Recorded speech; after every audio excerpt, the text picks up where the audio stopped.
Hello students, welcome back to my channel on by practice. But आज मैं आपको basis करवाने जा रहा हूँ एप्लीकेशंस ऑफ डिटर्मिनेंट और मैट्रिक्स। मैट्रिक्स और डिटर्मिनेंट का एप्लीकेशन क्या है, हमने मैट्रिक्स डिटर्मिनेंट एक्चुअली क्यों पढ़ा है, इसका पर्पस क्या है पढ़ने का, वो हम आज इस 4.6 एक्सरसाइज के बेसिक से स्टार्ट करेंगे। 4.6 में हमें ये इसी तरह के क्वेश्चन करने हैं जो डिटर्मिनेंट के एप्लीकेशन पे बेस है। अब इसकी एप्लीकेशन क्या होती है, ये एक्चुअली में it is use to solving the linear equation 2 और 3 variables for checking the consistency in the system of linear equation. अभी आपने क्लास 10th में क्या पढ़ा है, 2 वेरिएबल्स को सोल्व करना सीखा है। 2 वेरिएबल्स लीनियर इक्वेशन को आपने 4 मेथड से सोल्व करना सीखा है, graphical method, elimination method, substitution and cross multiplication method. तो एक मेथड और होता है जिसे हम कहते हैं एप्लीकेशन डिटर्मिनेंट। ठीक है, हम डिटर्मिनेंट या मैट्रिक्स की एप्लीकेशन से या मैट्रिक्स की मेथड से उन लीनियर इक्वेशन को सोल्व कर सकते हैं। मगर उन 4 मेथड से आप सिर्फ 2 वेरिएबल इक्वेशन को सोल्व कर सकते हो, मगर मैट्रिक्स मेथड से आप 3 वेरिएबल्स की इक्वेशन को भी सोल्व कर सकते हो। ये इसका बेनिफिट है। ठीक है, आप उसमें दिक्कत प्रॉब्लम होती 3 वेरिएबल्स की इक्वेशन को सोल्व करना थोड़ा डिफिकल्ट है, मैं सोल्व ही नहीं कर पाओगे आप। मगर इस मेथड से क्या है कि आप 3 वेरिएबल्स की इक्वेशन को बड़ी इजीली सोल्व कर सकते हो। कैसे कर सकते हो सीखेंगे। सपोज करो आपको इन 2 वेरिएबल इक्वेशन गिवन है, पहले a1x plus b1y equal to d1, a2x plus b2y equal to d2। इसको हमें क्या किस फॉर्म में रिप्रेजेंट करना है, इसमें ये देखो ए मैट्रिक्स क्या होगी, जो इसके कोफिशिएंट होंगे a1 b1, यहाँ मैंने लिख दिए a2 b2 ये लिख दिए। यहाँ पे जो x मैट्रिक्स क्या होगी, जो जितने वेरिएबल्स होंगे x और y, 2 ही वेरिएबल है तो मैंने कॉलम में x और y लिख दिया। अब यहाँ पे जो b होगा, जो इक्वल टू में कांस्टेंट टर्म होंगी या इस तरह होंगी, इस तरह माइनस में, जो भी कांस्टेंट टर्म होंगी वो b मैट्रिक्स में जाएंगे, d1 एंड d2 ये भी कॉलम्स में आएंगे। ठीक है, तो इस तरीके से हम लीनियर इक्वेशन को रिप्रेजेंट कर सकते हैं। इसका मतलब ये क्या बन गया, a x equal to b। इसी फॉर्म में ये a की x में मल्टीप्लाई हो रखी है, मतलब a इंटू एक्स इसी फॉर्म में इक्वल टू b इसी फॉर्म में। ठीक है, ऐसे ही आप 3 वेरिएबल्स की इक्वेशन को रिप्रेजेंट कर सकते हो। जैसे आपको मान लो 3 वेरिएबल इक्वेशन दी रखी है, 3 इक्वेशन गिवन है 1 2 3, तो ए मैट्रिक्स बन जाएगी a1 b1 c1, a2 b2 c2, a3 b3 c3। मैंने यहाँ पे रिप्रेजेंट कर दी ए मैट्रिक्स। एक्स मैट्रिक्स क्या होगी, 3 वेरिएबल है एक्स वाई और जेड, एक्स वाई और जेड मैंने लिख दिए। बी मैट्रिक्स क्या होगी, जो कॉन्स्टेंट टर्म है d1 d2 एंड d3, ये मैंने यहाँ पे लिख दिए। ये 3 वेरिएबल इक्वेशन को रिप्रेजेंट करते हैं मैट्रिक्स फॉर्म में। अब ये क्यों कर रहे हैं, क्योंकि इसको निकालने का एक तरीका होता है, अभी मैं आपको बताता हूँ। इसको हमने ऐसे क्यों लिखा, देखो समझो इस चीज को।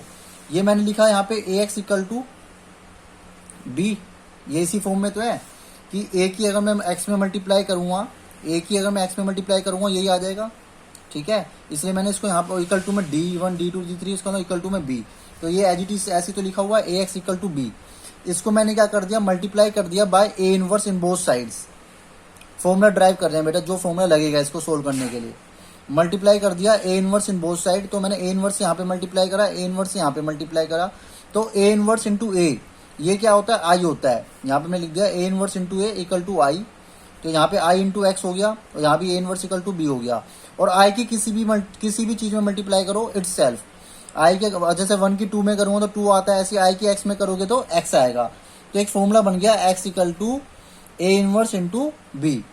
ये आपको फॉर्मूला मिल गया। इसकी मदद से आपको ये लीनियर इक्वेशंस वेरिएबल सोल्व करनी है, लीनियर इक्वेशन सोल्व करनी है, जिसमें आपको एक्स वाई जेड की या एक्स वाई की वैल्यू मिल जाएगी इसी फॉर्मूले से सिर्फ। अब ये कैसे यूज होगा, इससे पहले हम समझते हैं कंसिस्टेंसी क्या होती है। जैसे आप 10th क्लास में आपने पढ़ा था कि भाई अगर a1 upon a2 does not equal to b1 upon b2 होता है, तो ये कंसिस्टेंट होता है। अब कंसिस्टेंट क्यों होता है, क्योंकि यूनिक सॉल्यूशन होता है। ठीक है, क्या होते हैं, यूनिक सॉल्यूशन। अगर a1 upon a2 equal to b1 upon b2 does not equal to c1 upon c2 हो तो नो सॉल्यूशन। आ रहा है कुछ याद, हमने 10th क्लास में पढ़ा था इस तरीके से कुछ। तो इसमें हम कंसिस्टेंट, अगर नो सॉल्यूशन है तो ये क्या होता था बेटा, इनकंसिस्टेंट होता था। तो इसमें भी हमें एक क्वेश्चन ऐसे आएंगे कि बताओ कंसिस्टेंट है या नहीं है, तभी तो आप आगे सोल्व करोगे। जब कंसिस्टेंट ही नहीं होगा, जब कोई सॉल्यूशन एग्जिस्ट ही नहीं करेगा, तो हम इसको आगे सोल्व क्यों करेंगे। तो इसी तरीके से हम इसमें भी कंसिस्टेंट इनकंसिस्टेंट के बारे में पढ़ेंगे, क्योंकि लीनियर इक्वेशन के बारे में पढ़ रहे हैं तो कंसिस्टेंट तो जरूर होगा। If solution exist then it is consistent. अगर सॉल्यूशन एग्जिस्ट करता है तो उसे कंसिस्टेंट कहते हैं, चाहे वो यूनिक सॉल्यूशन हो मैनी सॉल्यूशन हो, वो डिपेंड करता है। Inconsistent if solution does not exist. अब इसमें क्या मेथड है चेक करने का? अब आप सोच रहे सर उसमें तो ठीक है a1/a2 does not equal to b1/b2 था, इसमें कोई लॉजिक है कि कैसे चेक करेंगे कंसिस्टेंट होगा या नहीं होगा? बिल्कुल लॉजिक है बेटा, इस तरीके से हम चेक करेंगे। How will you check the consistency? If determinant निकालोगे, जो आपकी ए मैट्रिक्स आएगी ये, आप इसे आपने इक्वेशन देख के ए मैट्रिक्स लिख दी, इसका आप डिटरमिनेंट निकाल दो। डिटरमिनेंट निकालोगे इस तरीके से, अगर determinant does not equal to 0 आता है तो वो यूनिक सॉल्यूशन होगा और वो कंसिस्टेंट होगा, ये ध्यान रखना। अगर डिटरमिनेंट इक्वल टू 0 आ गया, डिटरमिनेंट अगर इक्वल टू 0 आ गया तो हम फिर कैलकुलेट करेंगे adjoint A dot B, adjoint A, और एडजॉइंट ए निकालने के बाद बी में मल्टीप्लाई कर देंगे। अगर वो 0 के इक्वल नहीं आया तो वो सॉल्यूशन एग्जिस्ट ही नहीं करेंगे और वो इनकंसिस्टेंट हो जाएगा। Adjoint A B does not equal to 0 आता है तो वो एग्जिस्ट नहीं करेगा सॉल्यूशन और इनकंसिस्टेंट हो जाएगा। अगर adjoint A B equal to 0 आ गया तो वो सिस्टम कंसिस्टेंट हो भी सकता है, नहीं भी हो सकता, वो डिपेंड करता है। बाकी आपका इन दोनों में कवर अप हो जाएगा, इन दोनों के अलावा आपको ये जरूरत नहीं पड़ेगी, इसमें ही कवर अप हो जाएगा इन तीनों में। देखो दोबारा समझ लो, अगर determinant does not equal to 0 है तो यूनिक सॉल्यूशन है, कंसिस्टेंट होगा। अगर डिटरमिनेंट 0 आ गया तो हम निकालेंगे adjoint A B, adjoint A B does not equal to 0 आता है तो सॉल्यूशन एग्जिस्ट नहीं करेगा, और 0 अगर आ गया वो भी तो कंसिस्टेंट हो भी सकता है, नहीं भी। ठीक है, वो आगे बताएंगे उसके बारे में कैसे होगा वो।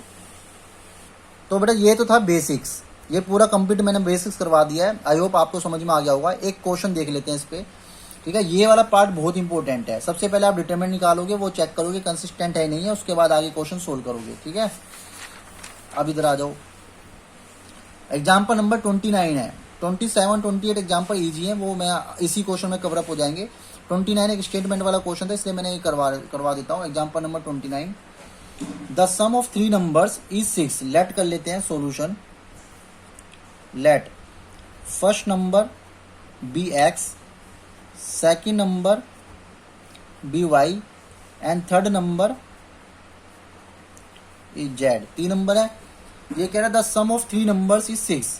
पहली इक्वेशन बन जाएगी, तीनों को ऐड कर देंगे, पहली इक्वेशन बन गई 6। ठीक है, अब ये कह रहा है if we multiply third number by 3, अगर मैं थर्ड नंबर में 3 से मल्टीप्लाई करता हूँ और add the second number two it, इसमें सेकंड नंबर ऐड कर देता हूँ, मतलब कि y में 3z।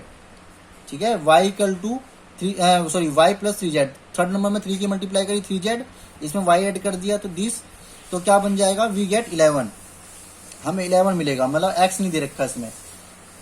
ठीक है, by adding the first number and third number, अगर फर्स्ट नंबर x को थर्ड नंबर को ऐड करता हूं तो x प्लस z, तो we get double of the second number 2y, हम गेट करेंगे सेकंड नंबर का डबल अगर मैं फर्स्ट और थर्ड नंबर को ऐड करता हूं। This will be, it will be the second equation and it will be the third equation. इसको थोड़ा सिंप्लीफाई कर लो, x प्लस का 2y इधर आके क्या हो जाएगा, माइनस का 2y plus z equal to 0। ठीक है, now this is second, this is third equation, इस फॉर्म में लिख लिया। अब इसमें ए मैट्रिक्स क्या होगी, इसको हमें सोल्व करना है। ए मैट्रिक्स होगी 1 1 1, कोफिशिएंट लिख दो, यहाँ पे x तो है ही नहीं तो यहाँ पे 0 हो गया x वाला वेरिएबल, y का कोफिशिएंट 1, z का कोफिशिएंट हो गया 3, एंड यहाँ पे s का कोफिशिएंट 1, y का कोफिशिएंट -2, z का कोफिशिएंट 1। ठीक है, x मैट्रिक्स हो जाएगी, 3 वेरिएबल है x y z, और उसके बाद फिर बी मैट्रिक्स हो जाएगी इक्वल टू में क्या है 6 11 एंड 0, 6 11 एंड 0। तो ये आपके पास मिल गई बी मैट्रिक्स। ओके, अब सबसे पहले तो बेटा हम इसमें क्या निकालेंगे, डिटरमिनेंट निकालेंगे। पहले हम कंसिस्टेंसी चेक करेंगे डिटरमिनेंट निकालने के बाद। डिटरमिनेंट निकाल लो, उसका एक्सपेंड कर दो R1 को या R2 को, मैं R1 को कर देता हूँ, एक्सपेंड बाय R1 1, इसको हेड किया 1 माइनस में प्लस हो जाएगा 3 2 6 माइनस 1 0 माइनस 3, तो माइनस का 3 आ गया यहाँ पे, प्लस का 1 0 माइनस 1, तो माइनस का 1 आ गया, तो ये हो गया 7 प्लस का 3 माइनस का 1, 9 आ गया डिटरमिनेंट, मतलब कि 0 के इक्वल नहीं आ रहा है। और 0 का अगर इक्वल नहीं आ रहा है तो इसका मतलब कि यानी कि कंसिस्टेंट हो गया। जब determinant does not equal to 0 हो तो ये कंसिस्टेंट होगा और यूनिक सॉल्यूशन एग्जिस्ट करेंगे, मतलब एक्स वाई जेड की वैल्यू आएंगी। क्लियर है, तो फर्स्ट केस आ रहा है तो इसको आगे सोल्व करेंगे। अगर determinant does not equal to zero आ रहा है तो इसको आप आगे सोल्व करो, ये वाला आइडेंटिटी लगाओ। हमें इक्वेशन कैसे निकालनी है, एक्स इज इक्वल टू, अभी एक फॉर्मूला बताया था मैंने, ए इनवर्स डॉट बी, ये वाला फॉर्मूला बताया था।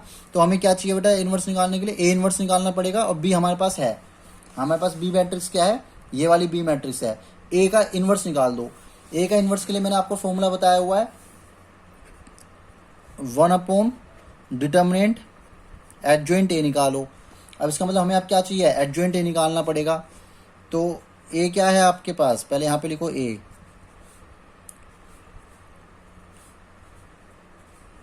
अब मैंने आपको एडजॉइंट ए निकालने का एक शॉर्टकट तरीका बताया हुआ है, यहाँ पे plus minus plus minus plus minus plus minus plus ऐसे लिख लिया।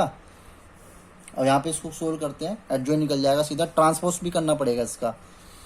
तो इसको ऐड किया 1 माइनस का 6, देखो 1 इंटू 1 1, 3 2 जा 6, माइनस का 6 आ गया। तो यहाँ पे करके देख लो 1 बीच में माइनस का आता ही ऑलरेडी, और ये माइनस आ रहा है तो ये हो जाएगा प्लस का 6, तो ये 7 बन गया।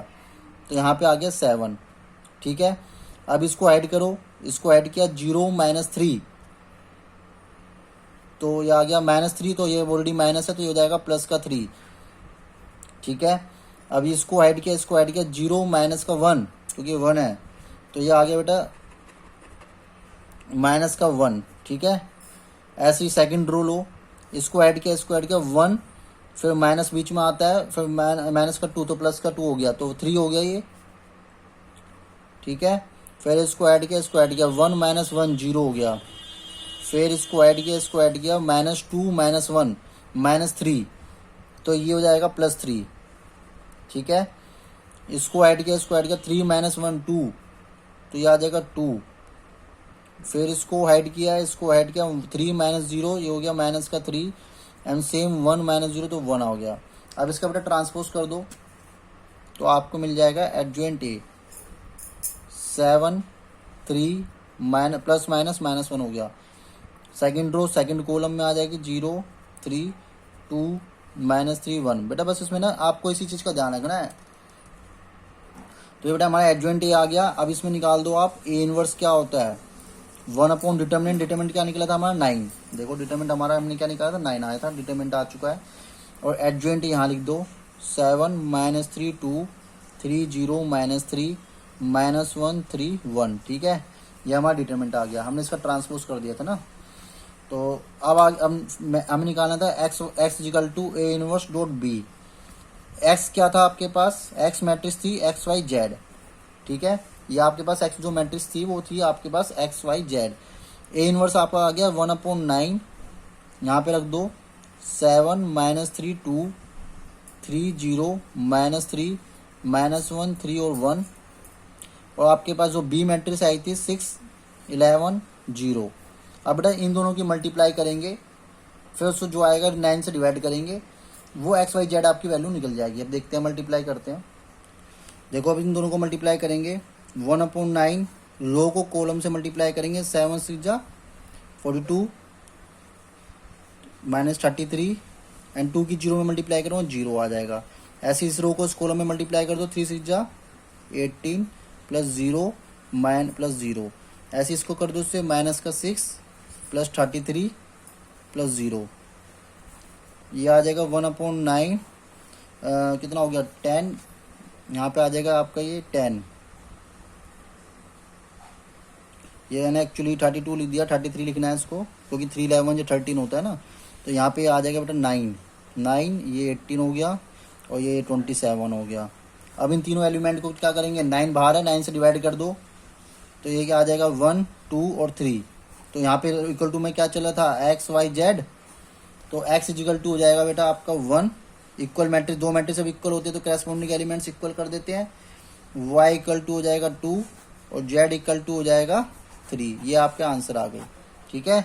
इस तरीके से बेटा हम तीनों value x y z linear equation को सोल्व कर सकते हैं मैट्रिक्स मेथड से, x equal to A inverse dot B फॉर्मूले से। बहुत ईजी, मैंने ये आपको ड्राइव भी करवा दिया कैसे निकला है फॉर्मूला, बहुत ईजी है, बेसिक कंप्लीट हो गया है। नेक्स्ट में 4.6 स्टार्ट करूंगा, उसमें 4-5 क्वेश्चन और करवाऊंगा अच्छे से, फिर आपको अच्छे से समझ में आ जाएगा। Okay, thank you so much.